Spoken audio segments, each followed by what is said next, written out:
Olá pessoal, sou Rodrigo Fercinetti, esse é mais um episódio do Pod Brasil, podcast do escritório Brasil Salomão.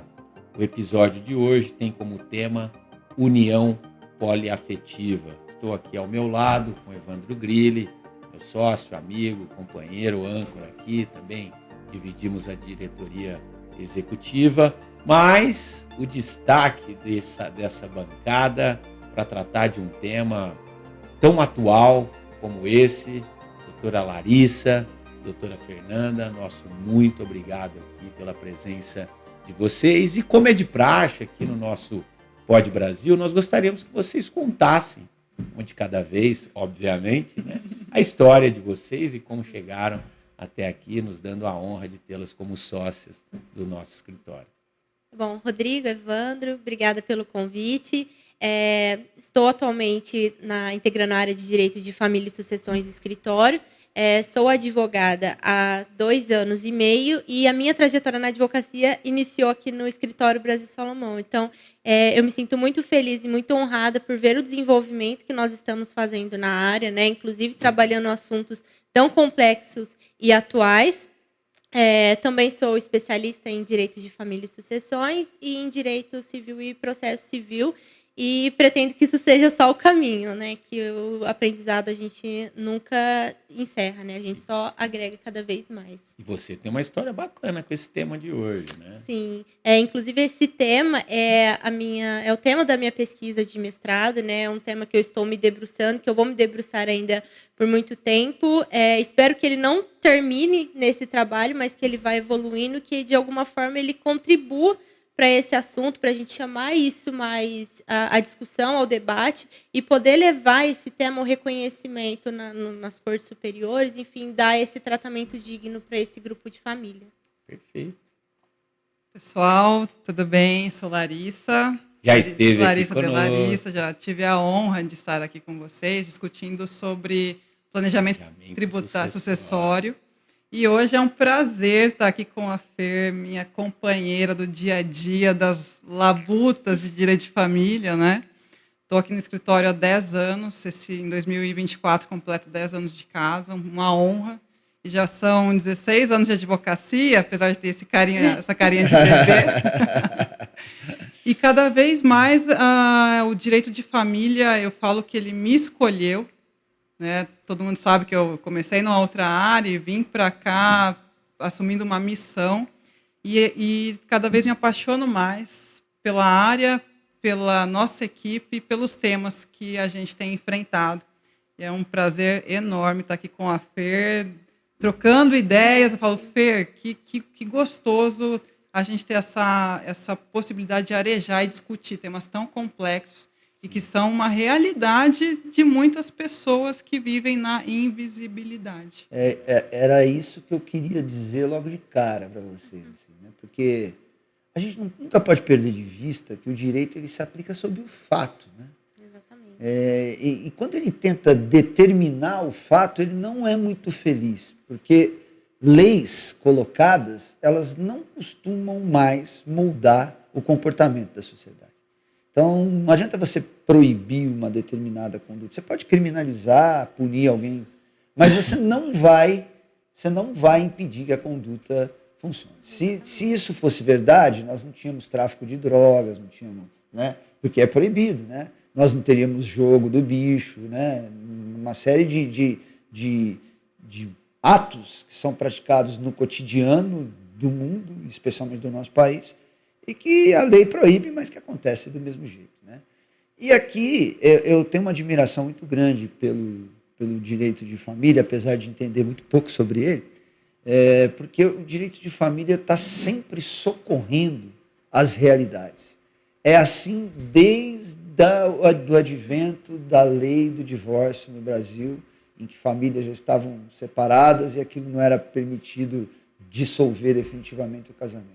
Depois, mais adiante, a gente teve questões de avanços na adoção, em questões envolvendo fertilização, células-tronco, uma série de questões que vão colocando, dando um molde, né? E reduzindo o sofrimento de pessoas que, às vezes, são invisíveis para a grande maioria da sociedade, mas que vivem ali os seus dramas. Isso não é diferente, né? A união do casamento de pessoas do mesmo sexo já é uma realidade praticamente no mundo inteiro, só as nações atrasadas é que ainda não respeitam e não admitem essas escolhas das pessoas. E mais recentemente a gente tem se envolvido com o estudo, o debate de famílias que se formam com mais de 2 pessoas, né?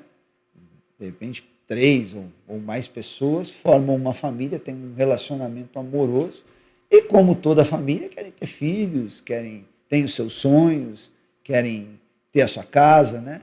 Mas eu acho que o bacana é que nem todo mundo está muito por dentro, né? Eu perguntaria para você, Fernando, o que são uniões poliafetivas, né? Para a gente começar o nosso bate-papo, senão a gente entra nos desafios e nos problemas e não define para quem está nos assistindo o que é isso. Conceito né? básico. Como é que se conceitua isso? Perfeitamente. Famílias poliafetivas, uniões poliafetivas, elas são entendidas como uma união amorosa de pessoas que se reconhecem mutuamente como família, ou seja, é um relacionamento que ele não se limita a 2 pessoas, né? Um homem, uma mulher, ou 2 homens ou 2 mulheres. Podem ser várias configurações, pode ser um homem com 2 mulheres com um homem, 3 mulheres, 3 homens. Por que não? Então, seria esse relacionamento onde existem mais de 2 pessoas. E aqui, já até fazendo um parêntese, que essa relação ela não se confunde com uniões paralelas, né? Que é o que está em grande discussão hoje nas cortes superiores. União paralela, né, assim, a grosso modo, seria uma pessoa que ele tem um casamento e constitui uma união estável com uma outra pessoa. Assim, a gente tem 3 pessoas nesse cenário, só que apenas uma que está se envolvendo com as outras 2. Na união poliafetiva, a gente pode ter 3 pessoas mais, só que a gente tem um relacionamento, um casamento, assim, uma união estável. Então, a quantidade de relacionamentos que está envolvendo aqui aquele grupo de pessoas, né? Então, em síntese, a gente pode conceituar a união poliafetiva nesse sentido. Vou te fazer uma pergunta por curiosidade, se você não soubesse, não tem obrigação nenhuma de saber isso, mas tem algum estudo apontando quantidade de famílias ou um percentual da população que vive sobre esse tipo de relacionamento? Atualmente não, porque é muito difícil mensurar. Porque como não é reconhecido, como não... constrangimento. Exatamente. As pessoas até se escondem um pouquinho dessa situação. Exatamente. Né? Então, como tem essa proibição, a gente vai até chegar lá daqui a pouco, né? Teve até uma tentativa de regularizar isso. O primeiro caso no Brasil foi em 2012, em São Paulo, que um trisal celebrou ali, conseguiu até lavrar a escritura de união estável, eram 2 mulheres e um homem. Depois, em 2016, também tivemos outros casos, mas em 2018, o Conselho Nacional de Justiça, o CNJ, ele proibiu os cartórios de fazerem essa lavratura. Então, nós vemos a poliafetividade como uma realidade social, mas por conta desses entraves, não é muito fácil mensurar a quantidade de pessoas que estão vivendo nessa realidade. Mas até para título de exemplo, o primeiro caso que foi lavrado no Brasil em 2012, aquele trisal, eles já estavam vivendo junto há 3 anos. Então, assim, em 2009 a gente já via essa realidade social, né? Então, para a gente poder esclarecer para o nosso público a expressão trisal. É uma expressão utilizada nas discussões jurídicas, na jurisprudência, é uma expressão que realmente ela é um sinônimo de união poliafetiva. Ela é um dos exemplos, né? Porque como nós dissemos no começo, a união poliafetiva pode ter até mais de 3 pessoas, né? Mas o trisal seria o sinônimo de casal, só que com 3 pessoas. Então, nós podemos utilizar nos casos em que são uma união em que 3 pessoas fazem parte dela. Até porque hoje nós nos preocupamos muito com as expressões que são utilizadas. Já fizemos diversos debates aqui e nós aqui no escritório mesmo temos uma preocupação de usar a expressão certa, porque muitas vezes você se refere a determinadas situações e os destinatários dessas falas eles podem se sentir muitas vezes, né, desrespeitados e sem que o emissor da mensagem tenha essa intenção. Então, acho que é sempre importante, né, até para o desenvolvimento dos temas, que as expressões sejam bem colocadas. Então, pedir para você... Inclusive, no próprio direito de família, hoje não é mais possível falar em direito de família, se fala direito das famílias, porque nós não temos um único modelo de família, né, que era a família matrimonial, como a gente carregava essa herança, né? Hoje nós temos família matrimonial, famílias recompostas, que é formada por pessoas que vieram de outros casamentos e têm seus filhos, é aquela expressão, os meus, os seus e os nossos, né? Então, ali é uma nova entidade familiar. Nós temos famílias monoparentais, que é o pai com seu filho, a mãe com seu filho. Hoje, até pesquisando, né, Lari, sobre o anteprojeto do Código Civil, isso está sendo levado até para o código, né? Que antes a gente tinha a previsão expressa de um modelo de família, né? Que era a família que era composta pelo homem, pela mulher e seus filhos. Hoje já está fazendo mais essa inclusão de trazer outros modelos de família, né? Porque não se restringe a um único modelo, mas são vários. O anteprojeto do Código Civil é um assunto que está gerando muita polêmica. Na pauta do dia. Né? Está na pauta do dia. Aí alguns temas, segundo alguns especialistas, têm sido um passo para trás, né? Apesar de outros, como dentro do direito das famílias, já vou me policiar com isso, mas já tem uma ideia, um esboço já de regulamentação, vocês estão acompanhando isso, há uma possibilidade nessa linha, porque as críticas, até para justificar que eu tenho visto, é que não seria necessário um novo Código Civil, mas a utilização desse com a adaptação para essas novas disciplinas. Exatamente, né? O projeto, né, de alteração, de atualização do código, ele tem sido fortemente criticado, principalmente na nossa área, né? A exclusão ou não do cônjuge como herdeiro necessário é um dos temas mais polêmicos na atualidade, né? E nós fizemos um levantamento, um estudo do que o projeto fala sobre a nova conformação das famílias. Porque hoje, o que a nossa Constituição diz que é família? A família é a união, ainda o texto constitucional diz que é a união entre um homem e mulher vivendo no mesmo teto com o objetivo de procriar, de constituir uma família.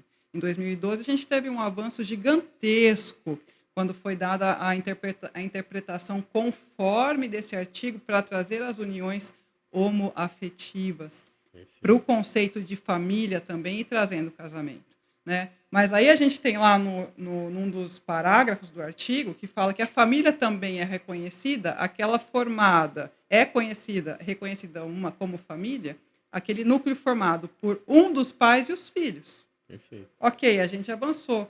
Mas e aquela família que é formada pelos irmãos apenas, ou pelos avós e os netos, por uma tia e o sobrinho, por amigos? Que o projeto, agora respondendo, o que o projeto busca? Trazer um reconhecimento das novas conformações de família. Que são inúmeras. Que são inúmeras, né? Sem mais trazer aquele modelo margarina de família, né? Comercial de propaganda de margarina. Mas ainda não avançamos a ponto de trazer a poliafetividade para um cenário de tutela jurídica. O projeto de lei não avançou para isso e me parece que ainda hoje não avançará.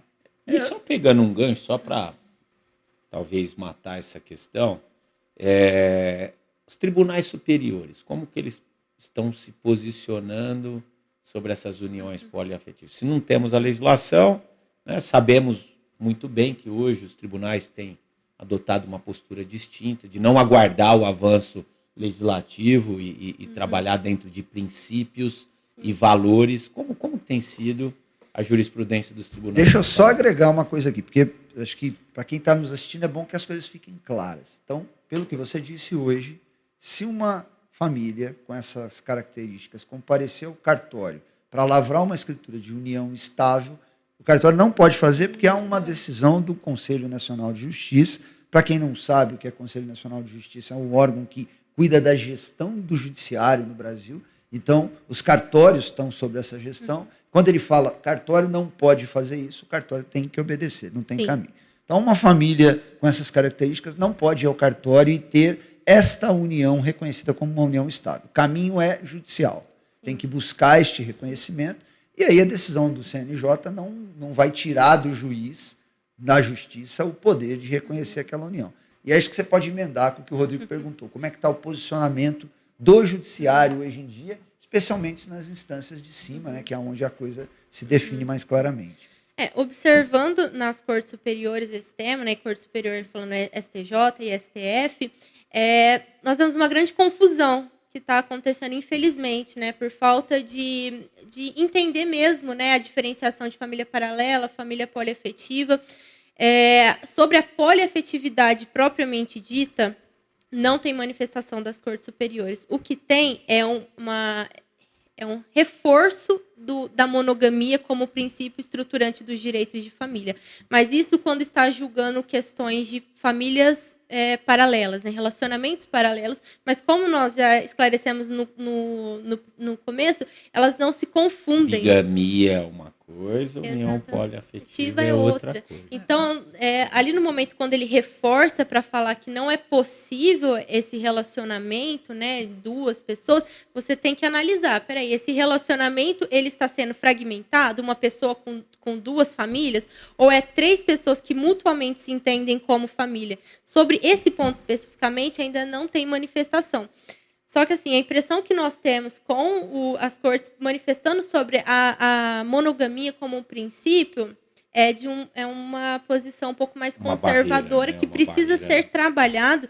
E eu acho importantíssimo essas pessoas levarem essas questões à discussão, porque senão vai ficar na invisibilidade. A gente precisa chamar a atenção de que essa é uma realidade que existe e essas pessoas precisam, elas buscam seus reconhecimentos, seus direitos. Porque se você não tem ali o reconhecimento daquele trisal, né, como uma família, você não tem reconhecimento de direito sucessório, você não tem reconhecimento do direito alimentar. Fernanda, até me permita antecipar um pouquinho. Eu acho que quando...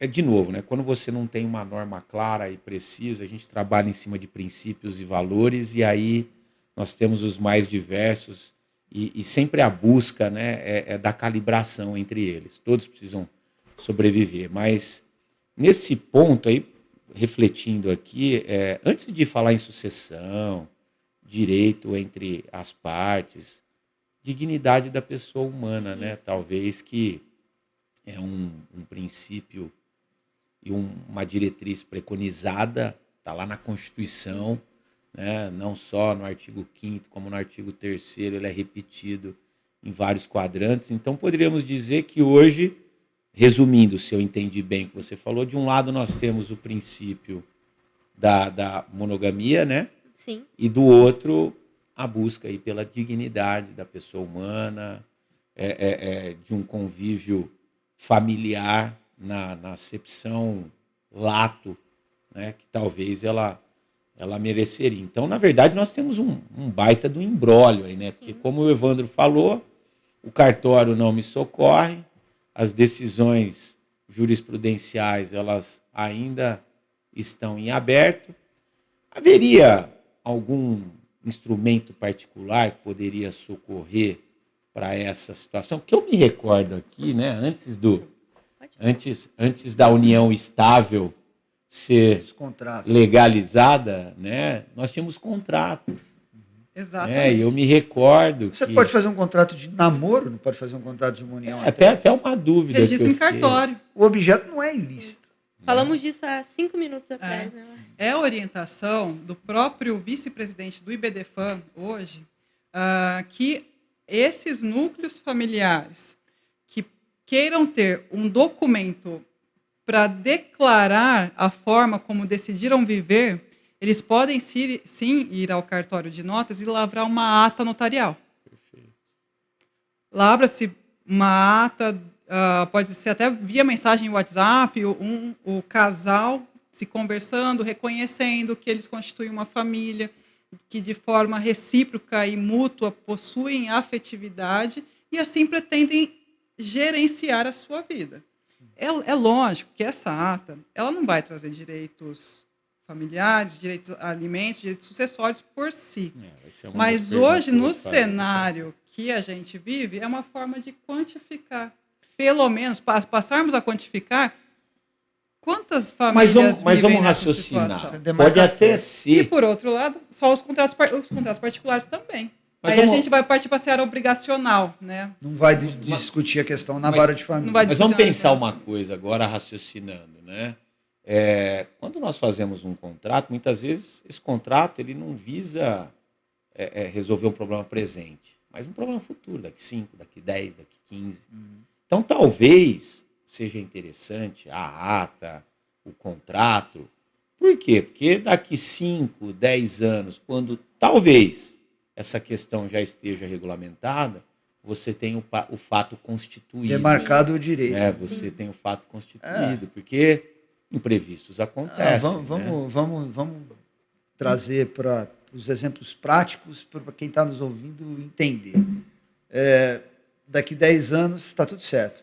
Posso fazer uma união poliafetiva e é o caminho para onde eu acredito que as coisas vão caminhar. Direitos previdenciários, aí você morreu um lá, e morreu um do trisal. E o cara tem direito à pensão pela morte, ou sofreu um acidente, ou você tem um filho nesse casamento que aprendeu a chamar 3 pessoas de pai e mãe. E aí um deles tem condições financeiras de, eventualmente, dar pensão para esse filho se um dia essa união se desfaz. Então, assim, como é que você não reconhece isso, né? E é de uma perversidade parecida com o que o Brasil viveu algumas décadas atrás, em que não se reconhecia os filhos tidos fora do casamento. Como se aquela pessoa, aquela criança, aquele adolescente ou aquele adulto tivesse tido culpa de ter sido gerado naquela circunstância. Você tinha todo um ordenamento jurídico que excluía direito de herança, direito de pensão e de uma série de coisas. E a evolução do mundo como sociedade levou ao reconhecimento disso. Então, hoje, raramente você encontra uma pessoa que não reconhece neste avanço um respeito à dignidade da pessoa humana. E aí, aos críticos desta situação momentânea, eu peço a reflexão a isso, porque imagine a dor pelas quais essas pessoas do passado passaram. Né? Imagine a dor pela qual pessoas que não podiam se divorciar e já estavam vivendo em outros relacionamentos, ainda tinham que manter aquele status de casado, não podia excluir o sobrenome da pessoa, já vivendo com outros filhos há uma década. Né? Então, o direito ele vai avançando conforme a sociedade avança. E a gente não tem aqui, pelo menos é uma convicção que eu tenho particularmente, não quero impor meu pensamento a ninguém, mas a gente não tem o direito de invadir a seara privada das pessoas para criticar o modo pelo qual as pessoas vivem. Né? Isso não faz mais sentido no mundo que a gente vive hoje. Né? Então, assim, isso é importante. Né? Muito importante. Você definir, fazer a ata notarial é importante, porque lá na frente, pessoal, olha, eu estou... Você está constituindo um fato, né? E o direito trabalha, dentro da operacionalidade do direito, a formalização dos fatos. Né? A gente precisa, eu sempre brinco, sou professor na faculdade já na área de direito tributário, e a gente brinca que aquilo que acontece dentro da realidade social precisa ser transportada para a realidade jurídica. Eu preciso encontrar a formalização que o direito atribui.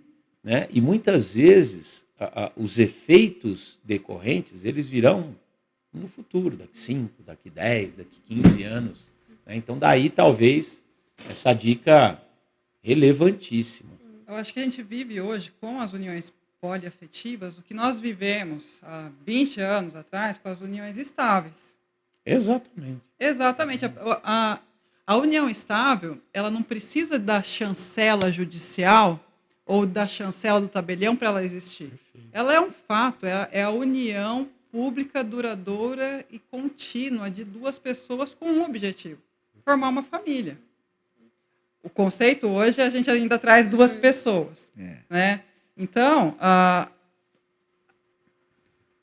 eu consigo, hoje eu tenho equiparação ao casamento, eu tenho direitos alimentares, eu tenho direitos tanto da área de família quanto das sucessões para as uniões estáveis. Hoje elas são reconhecidas e elas não dependem de um ato jurídico para ser constituída, assim como é o casamento. Não, perfeito. Eu acho até dentro dessa realidade, aí, a título de orientação também. Uma união estável. Né? Eu não preciso, como você mencionou hoje, de lavrar no cartório, não preciso de nada. mas é mais fácil se você tem. Então, por exemplo, se eu não tenho uma relação estável, formalizada, se acontecer alguma eventualidade, eu vou ter que buscar o judiciário para primeiro reconhecer. Se eu tenho um contrato registrado, eu já pulo uma etapa. Né? Então, assim, até o meu questionamento, e talvez a título ilustrativo e de recomendação para quem se encontra nessa situação, enquanto nós estamos diante dessa cortina de fumaça, né? Nem o anteprojeto que vem atualizar o Código Civil regulamenta da forma como vocês, especialistas, entendem que é correto. Então, eu preciso pelo menos me resguardar para o futuro. Sim, né? Então, acho que esse é um ponto. E como foi dito aqui, nós temos várias diretrizes. É na área previdenciária, é na própria área civil do direito das famílias. Nós temos sucessório, que é até a minha pergunta, né? Como que eu resolvo essa questão de sucessão hoje? Faria agora na sequência. A justiça impede o reconhecimento da união, aí morre um deles e quem fica com os bens? Fica para o Estado. Aí a gente tem que fazer um planejamento sucessório. Para isso também. Mas olha, vamos lá. A base, pelo que eu estou entendendo dos posicionamentos jurisprudenciais, é que a norma que determina a monogamia impediria o reconhecimento das relações com mais de duas pessoas. Sim. Mas aí eu fui buscar a origem da palavra monogamia, que vem do latim monogamus, que significa um só casamento.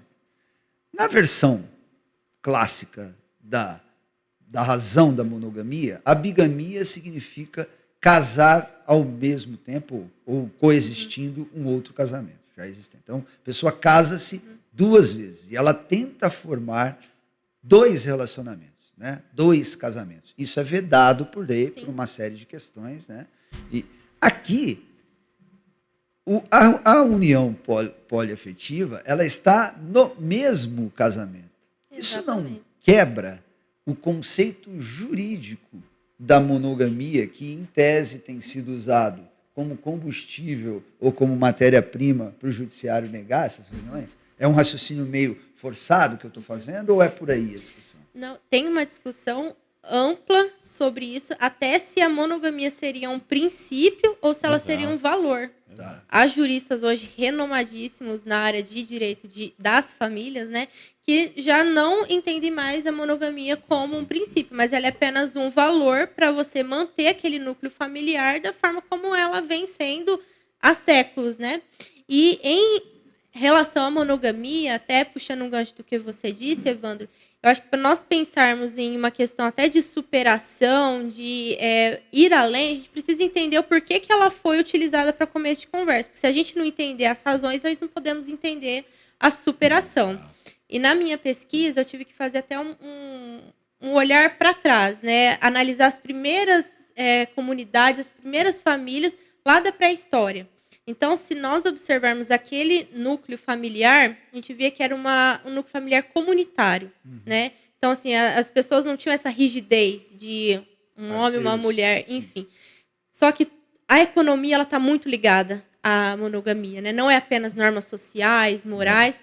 A partir do momento em que tem ali a instituição da propriedade privada, quando a pessoa precisa fazer uma produção agrícola, então a gente teve ali a propriedade privada, que está dentro de um núcleo familiar. Como que ela vai ser passada dentro desse núcleo familiar? Então aí começou a ficar mais rígido as questões, até porque na pré-história a gente não tinha planejamento sucessório, né? Até hoje não tem direito. Malemar tínhamos a discussão sobre a propriedade, né? Porque era mais no uso da força do que... Era um conceito ainda muito abstrato, né? Só que isso foi evoluindo, né? Também, se a gente passar até no Egito Antigo, a gente tinha as duas coexistindo, monogamia e poligamia. Só que a monogamia ela estava mais associada às pessoas de classe mais alta, que tinham um patrimônio. Então, assim, hoje, no 2024, justifica você relegar pessoas o seu direito de existência, de se reconhecer como família, por uma questão que hoje já está muito superada, que hoje nós temos meios de fazer essa transmissão sem necessariamente precisar ser num relacionamento monogâmico. Então, acho que é necessário chamar para o debate para realmente avaliarmos. Isso ainda se mantém? A meu ver, Fernanda, particularmente, eu sinto que não, porque nós estamos sopesando esses dois princípios. O que é mais importante? Sim. A dignidade da pessoa humana, ela se entender como um indivíduo que existe naquela sociedade, que a família é a base da sociedade, inclusive constitucionalmente prevista no 226. Exatamente. Então, e ali, indo mais além, ali na família, é o lugar onde nós podemos nos despir de qualquer máscara que nós temos, assim, socialmente falando. Ali, né? Eu posso ser quem eu sou. Quem você é de Devo verdade. Devo poder ser quem eu Exatamente. sou. Muitas vezes não consegue. Né? E que legitimidade o Estado tem para falar que aquele tipo de família não é reconhecida juridicamente?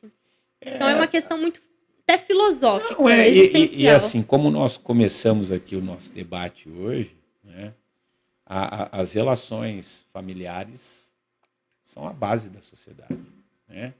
Então, nada o que vem depois pode tomar um grau de importância maior do que a relação básica que dá conformação à sociedade. E tudo volta depois para a sociedade, né? A gente até brinca no direito tributário, eu posso constituir o que for. No final das contas, o objetivo é o dinheiro cair lá na pessoa física, lá na família, né? Então, eu tenho 4 empresas, o objetivo é, no final das contas, todas elas têm como finalidade pagar a conta lá na origem.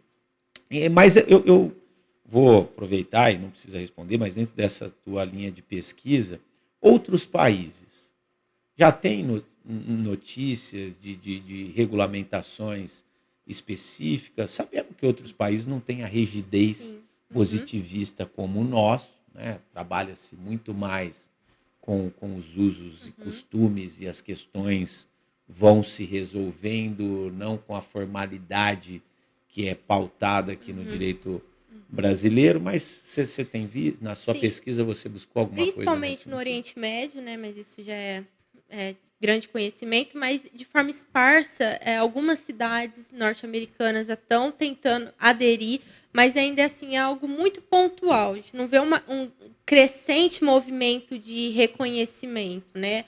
Mas eu acredito que esses pequenos movimentos, ao longo do tempo, eles vão ganhando força para se unificarem e poder gerar algo mais substancial. No Brasil, ainda vejo que pode demorar um pouco, até porque há hoje um projeto de lei em tramitação para proibir as relações poliafetivas, né? Inclusive, a última movimentação que teve foi em fevereiro desse ano, para incluir em pauta para discussão da Comissão de Direitos Humanos e das Minorias, né? Então, é importante você trazer esse pessoal para a discussão, porque é quem, né, está buscando ali esse reconhecimento. Então, a gente vai ter muito para superar ainda. Eu acredito que isso vai terminar no judiciário, né? Assim como foi com as relações homoafetivas. Por quê? Para fazer esse movimento de extrair ao máximo da Constituição Federal todas suas normas, seus valores, para poder resolver essa questão, mas eu ainda vejo que seja algo ainda para o futuro. Bacana.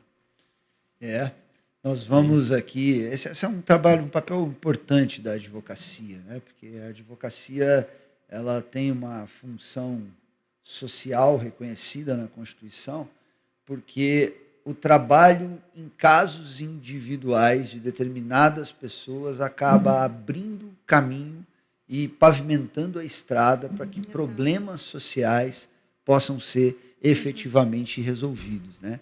E eu fico muito feliz de ver que você tem uma tese de mestrado. Eu acho que aí é a semente de tudo, né?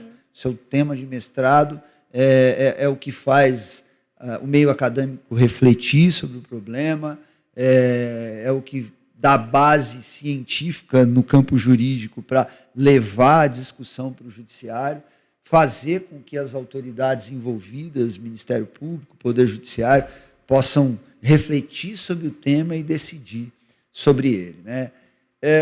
O direito ele acaba chegando um pouco atrasado sempre, né? Porque num comando democrático você tem o poder exercido, né, no caso aqui legislativo, executivo, judiciário, exercido por quem normalmente precisa manter o status quo. A democracia é isso, para manter a estabilidade, mas ela vai permitindo aberturas para que a gente possa avançar, e a gente não pode se afastar nunca do princípio da dignidade humana. Ele é um princípio... Da realidade social. Ele é um princípio maior do que o princípio da visão monogâmica da família ali, ou de relacionamentos mais fechados, centrados na figura de um homem e de uma mulher. Se nós já evoluímos para permitir casamentos entre pessoas do mesmo sexo, por que não evoluiremos para respeitar uma decisão de 3 ou 4 pessoas que têm um vínculo amoroso, afetivo e querem construir a sua vida, esse sonho, dessa forma? Já vão enfrentar tantos preconceitos e tantas dificuldades, né? Na escola, na vida social, no bairro, na padaria, e o poder... Seria até necessário um mecanismo protetivo. Exatamente, para poder... Nós vamos caminhar para isso. Até porque ainda tem um grande estigma, tem muita gente que ainda acha que a poliafetividade é promiscuidade, né? Não enxerga a questão do afeto, né? E a afetividade hoje é um dos basilares do direito das famílias, até porque hoje nós temos até reconhecimento de filhos com base na afetividade. Então temos afetividade. Eu acho que você falou muito bem, né? Da diferença entre uma união paralela para uma união poliafetiva, né? Porque existe toda uma transparência, existe um consenso, que eu acho que é a base de toda a relação. Sim. E numa sociedade que muitas vezes tolera e pratica a promiscuidade, até como lazer, você não admitir que relacionamentos dessa forma possam acontecer e respeitadas as dignidades e as escolhas das pessoas, é algo muito cruel. Né? Aqui, a minha opinião particular, aqui não estou falando em nome do Pod Brasil, nem em nome do escritório, mas o cidadão Evandro acha isso uma crueldade. E como advogado, naquilo que eu puder contribuir, embora não seja a minha área, para a gente avançar em mais esse assunto, como outros inúmeros que a gente já superou e mencionou aqui nessa mesa. Eu queria te cumprimentar, Fernanda, pelo estudo, um tema novo, inovador. Queria te cumprimentar também, Larissa, por apoiar isso aí como coordenadora da área de família, né? E eu fico muito feliz e honrado em saber que estamos bem representados nessa batalha e bem representados. O tempo corre aqui, né? Eu vou passar para o Rodrigo fazer a despedida com vocês, depois eu faço. Obrigado, meninas.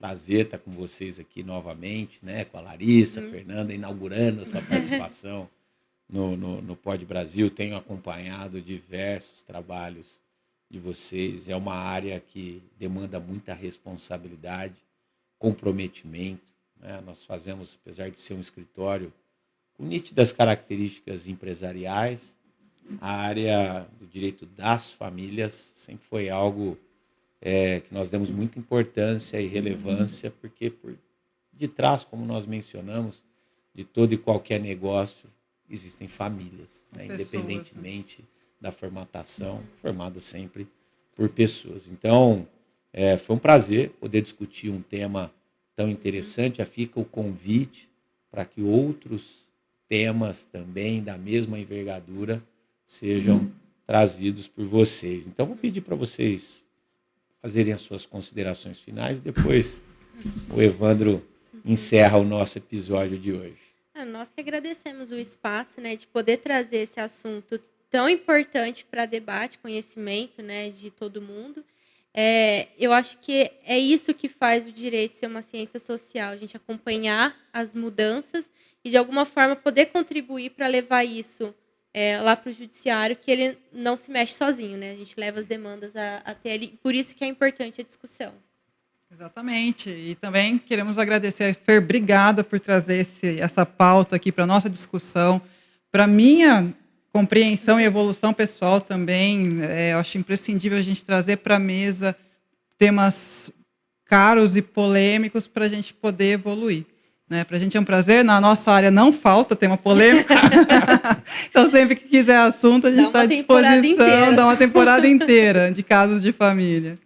Muito legal. Uma forma de planejar a sucessão hoje, né, é a tradicional. Só para finalizar, acredito que por meio de testamento ainda, a gente poderia privilegiar uma situação em que um poliamor possa ser representado numa sucessão, como qualquer outro cidadão poderia fazer. É o direito encontrando caminhos para resolver situações impossíveis de solução. Exato, mas a gente vai agora, chegar... Estou terminando o Pod Brasil feliz. Acabou de dar uma saída aqui para as famílias que estão vivendo esse tipo de relação. Exato. E que poderão, por meio de testamento, dividir os bens ali constituídos. Pelo menos qualquer a parte pessoa, disponível. Pelo menos a parte sucessória. Né? Pelo menos a parte disponível vai poder ser feita. Né? Então a gente tem que ter criatividade. Né, muita criatividade. Tem outros mecanismos também, criar uma sociedade, uma empresa e dividir cotas e manter o patrimônio todo nela.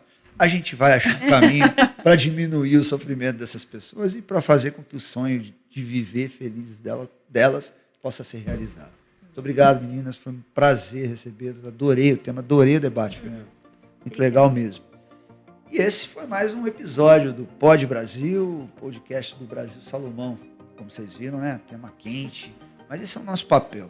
Trazer essas situações que mexem com a vida das pessoas no seu dia a dia. E ser um palco, um local de esclarecimento, de debate, com respeito a todas as convicções, sempre em prol de avançarmos como sociedade e como humanidade.